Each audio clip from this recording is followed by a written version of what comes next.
Hi, welcome back. This is Sir Marty. This is part 2 of the hybrid mixing setup, and now I'm going to show you how to create a template in your DAW, which is in my case Logic Pro X, and how to route all the channels to the console. So let's get started. Okay, so here we are in the DAW. We have here the number of tracks, and in my case I have 24 channels on a console, so we want to create 24 channels. And for now, no input and no output, and let's hit create. So we have here the channels, and the first thing we're gonna start off is the drum channels. So usually you have a kick going on, then you probably have a snare mic. You probably have 2 mics for kick and 2 mics for snare, but just for the sake of it, of this session, we're going to use only one track. Then you might have a hi-hat channel. You probably have a tom 1 and tom 2. Then cymbals, overheads, and room microphone. Okay, so just stay for the 8 channels. And the kick is, I would say, just a mono track. The snare is a mono track. The hi-hat, the toms, and the cymbals, also mono. And here on the overheads we're going to leave stereo, and on the room also stereo. And we want to do now is, we have on the channel just a stereo pair, so stereo track for all the drums. And what we're going to do now is highlight them from the kick to the room. We want to make a drum bus out of it. So we're going to hit the right mouse, right click, and then create track stack. So let's hit create, and here we have our summed group. So we can close that right here, drum bus. And it's also routed now to stereo output, which is 1 and 2 on our console. Okay, so those are the drums. And if you click here on this arrow button, you have kick, snare, hi-hat, and so forth, and they all are routed then to the drum bus that you set here. So you have to set all those different drums to the drum bus. Okay. Whoop.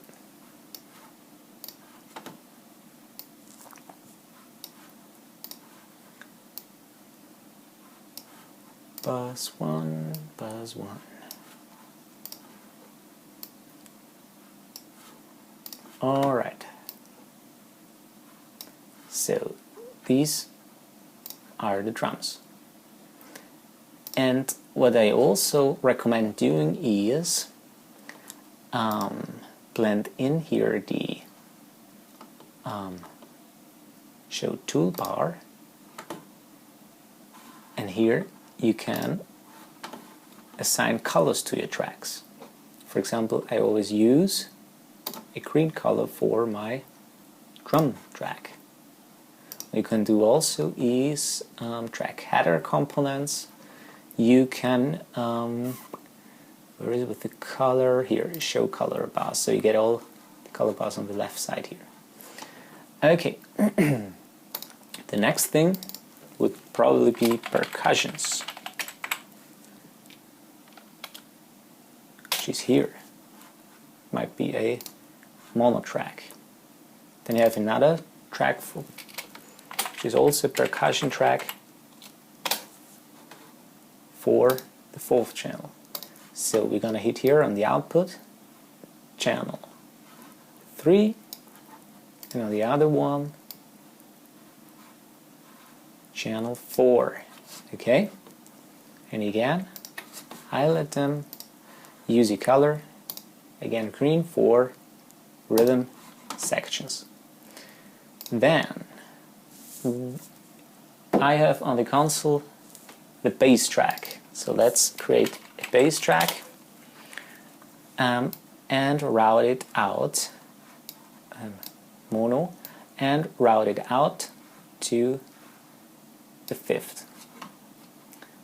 Okay, next would be acoustic guitars. So the first one is a acoustic guitar track for all the acoustic guitars which you would mix in the middle. So you have the middle one, the left and the right track. Okay, M for middle. Then you got a acoustic guitar track for left and another one for right.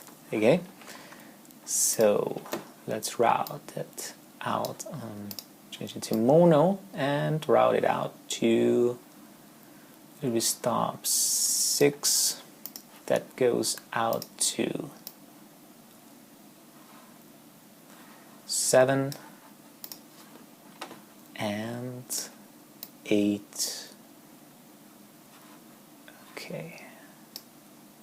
Alright, so those are the first 8 channels for the first converter, which has 8 outputs. And here on the PreSonus Fire Studio, the output 9 and 10, which you can see probably here, 9 and 10, aren't analog outputs, those are digitals. So we want to leave that out.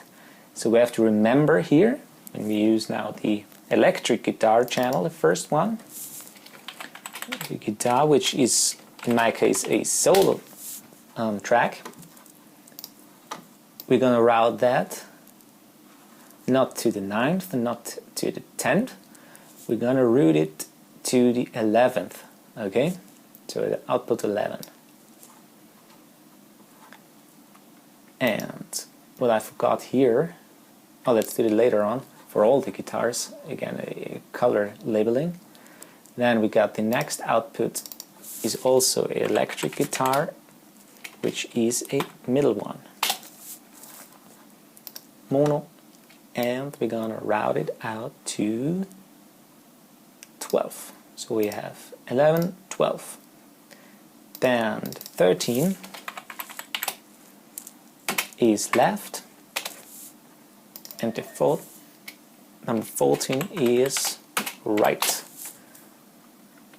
Okay, mono, 13, mono, and 40. Okay, so those are the electric guitar channels. And now I have here the piano track, which is a stereo pair. So we're going to name that piano.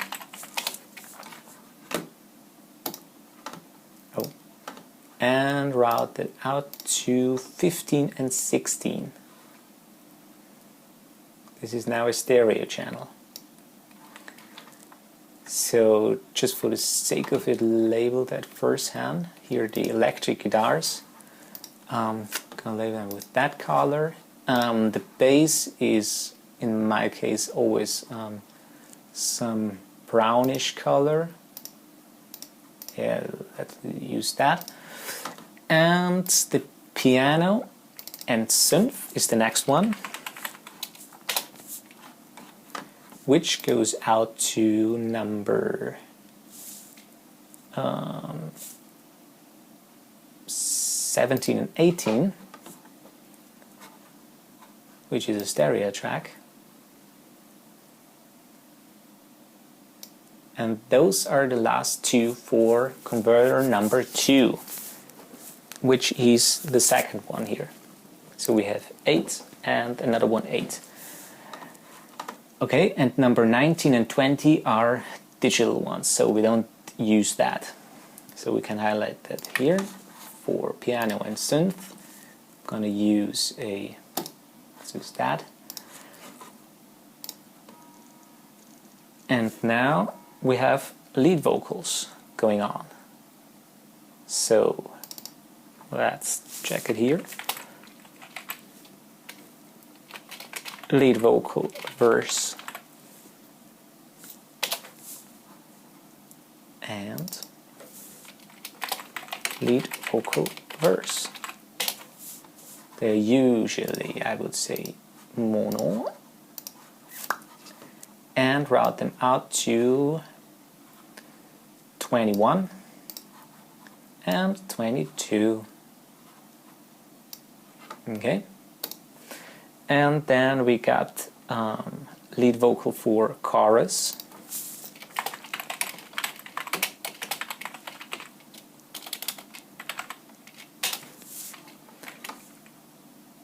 And another one, lead vocal chorus track.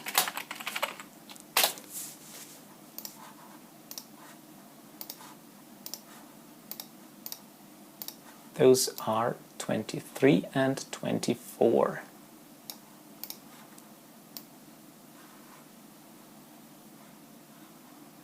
Okay, gonna create some new tracks here. And you just click here on the plus sign for new track, or you can just duplicate the prior track. So you have to create 1, 2, 3, 4 new tracks. And this is now the back vocal, back vocal, back vocal, and back vocal. Okay. And the first back vocal gets routed to 25. Then we have a 26.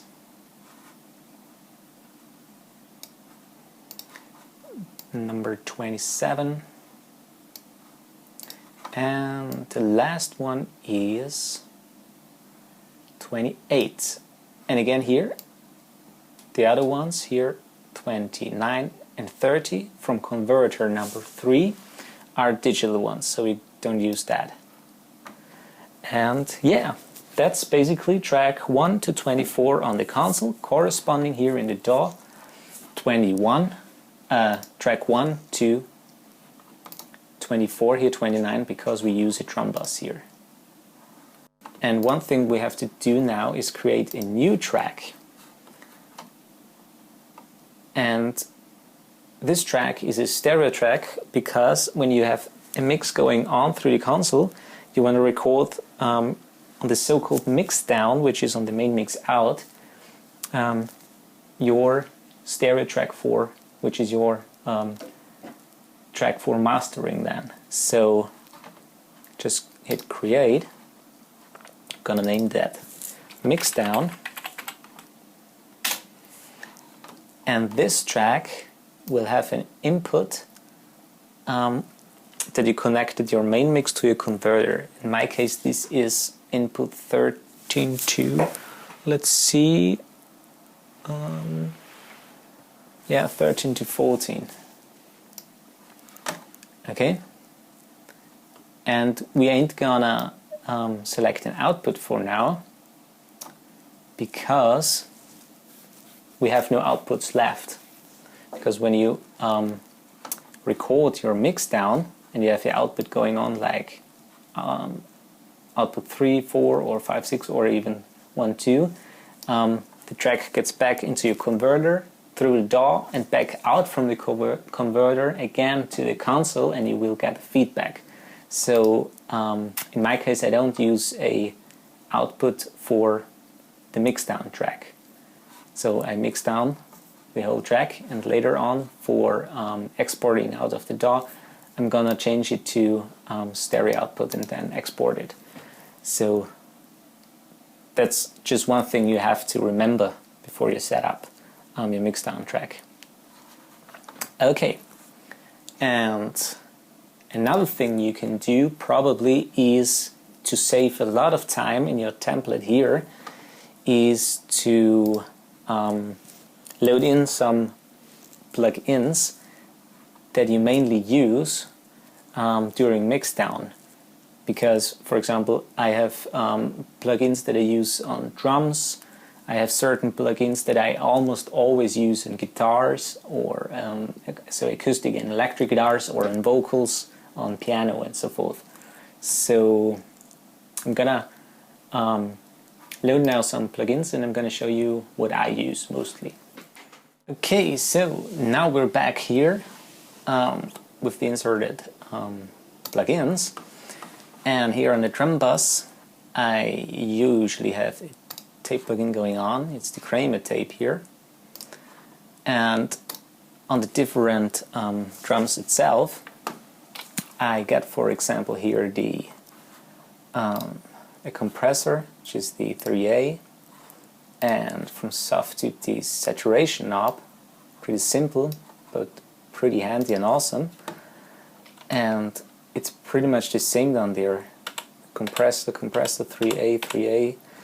On the overheads, I got an imager for if I get a very narrow track to widen it up a little bit, and also the saturation knob. And here the 76 with all knobs in for slamming, really slamming the track, and a little overdrive, which is the one-knob driver.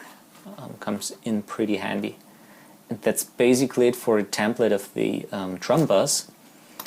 And then on the percussion, again a 3A.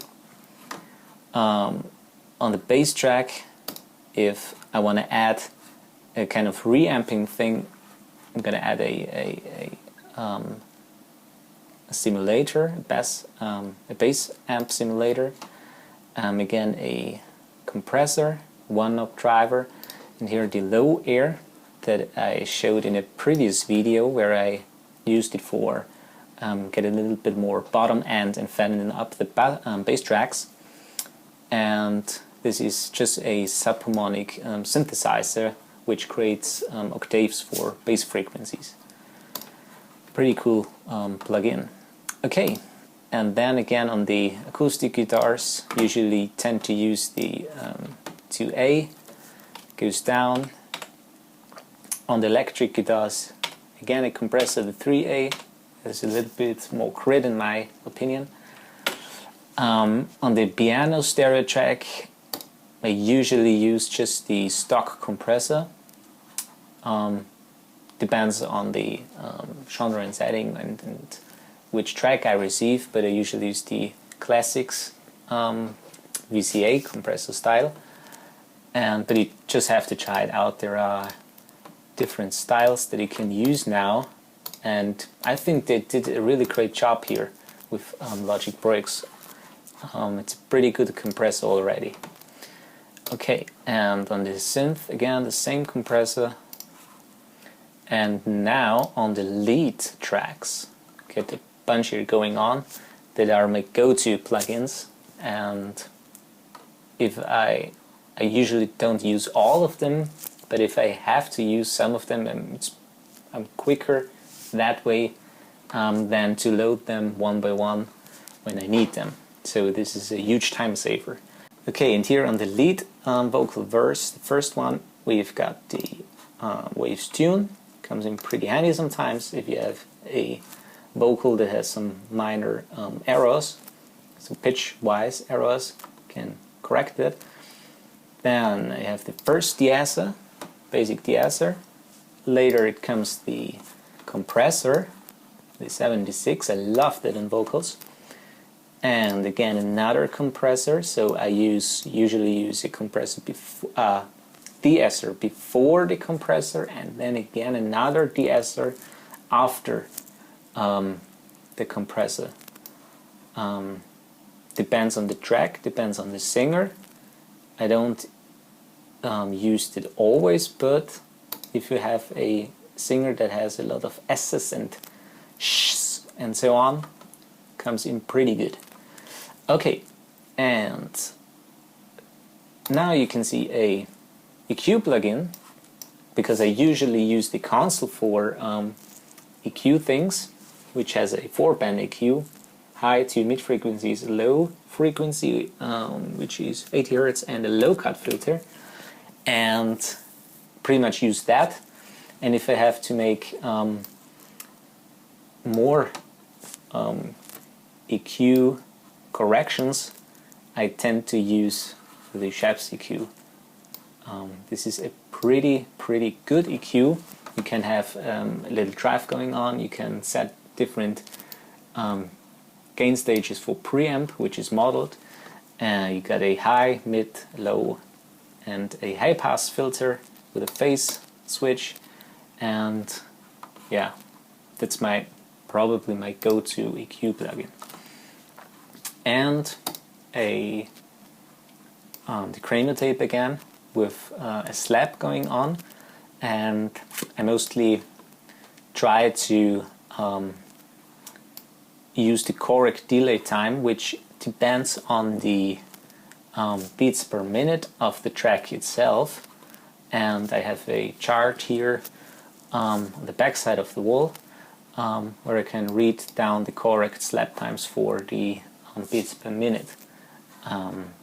Sounds really awesome when you have the slap in time with your beats per minute of the song. Okay, and yeah, that's basically all with the tracks.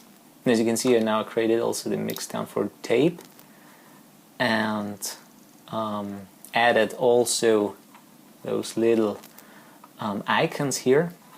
As you can see, if you want to change an icon, you have to click on it, and there you got different icons for drums, percussion that you can choose, bass, guitars, keyboards, and so forth. Okay, and then when you have created everything, you just hit save as template, and you're gonna save that as, for example, mixing template. Hit save, and you're pretty much done with your mixing template and your console routing. So thanks for watching. I hope this 2-part series helped, and see you next time.